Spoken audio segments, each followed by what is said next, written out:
आप देख रहे हैं डेली मीडिया 21 में। आपको बता दें एक बार फिर कोरोना की तरह जो है लग रहा है कि लोगों को यहाँ पर परेशानी का सामना करना पड़ सकता है। लेकिन पंचकूला के अंदर जो अभी हम सिविल हॉस्पिटल के अंदर है, जहाँ पर आपको बता दें कि यहाँ पर किस तरह की जो सुविधाएं जो पेशेंट है, यदि बाई चांस कोई पेशेंट यहाँ पर आता है तो जो HMBP वायरस जो फैला हुआ है अभी भारत के अंदर, और इसमें 4 मरीज अब तक आ चुके हैं। तो हम ये दुआ करते हैं कि वायरस आगे ना बढ़े।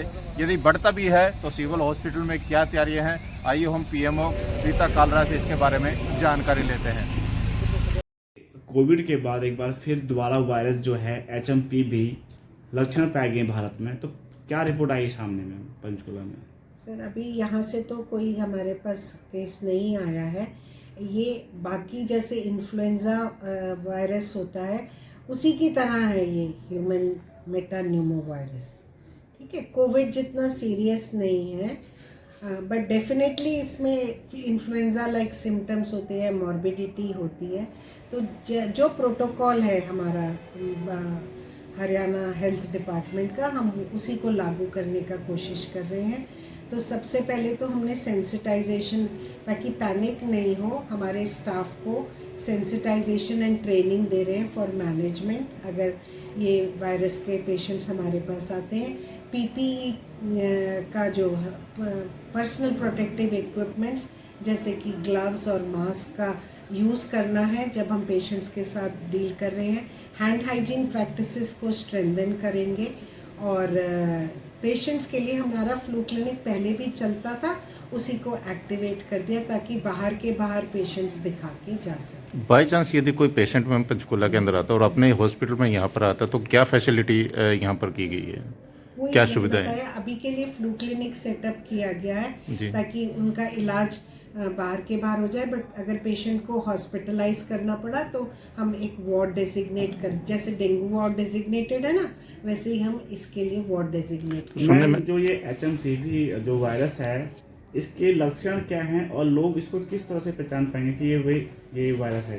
ये ना एयरबोर्न इन्फेक्शन है, बेसिकली हवा से ही फैलता है। तो इसमें सबसे common symptoms cough, fever, nasal congestion, sore throat, और थोड़ा बहुत छाती में जाता है तो वीजिंग की आती है। सीवियर केसेस में ब्रोंकाइटिस और निमोनिया होता है, specially in infants and elderly. तो मैम ये बच्चों में रहेगा या सुनने में आया कि जैसे बच्चों का ज़्यादा रहेगा, या इसमें बड़े भी शामिल रहेंगे? सीनियर से जो हाई रिस्क ग्रुप्स है ना, वल्नरेबल, तो इन्फेंट्स भी आते हैं और सीनियर सिटीजन्स भी आते हैं जिनको कोमॉर्बिडिटीज है, जैसे कि COPD है और अस्थमा है, या फिर मतलब उनको ज़्यादा ध्यान देने की जरूरत है। थोड़ा ज़्यादा ध्यान, जिनकी इम्यूनिटी लो है उनको अपना ध्यान रखना है। तो क्या मास्क वाला सिस्टम दोबारा से मतलब लागू करना चाहिए? जैसे मास्क कोविड के टाइम जो है मास्क था, उसमें फिर भी कम वो थी बढ़ने के चांस, तो क्या मास्क सिस्टम दोबारा से लागू होगा? हम जो पेशेंट गवर्नमेंट ऑफ इंडिया की वेबसाइट और मोर डिटेल्स आएंगी, हम आपके साथ शेयर करेंगे। बेसिक जैसे इन्फ्लुएंजा हमेशा हर साल होता है, कोई ना कोई वायरस तो होता ही है जी। ये उसी तरह का ही है। तो 2010 में पहली बार डिटेक्ट हुआ था। तो इस वायरस को नजर देखते हुए कि क्या क्या व्यवस्था, मतलब किस तरह से लोग जागरूक हो सकते हैं?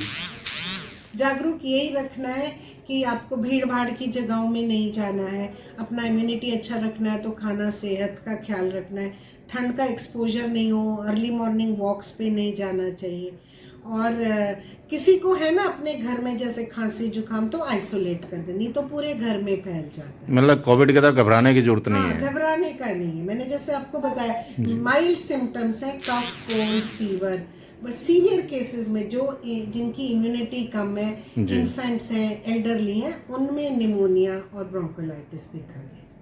ठीक है। और सावधानी अपने हाथ में होती है।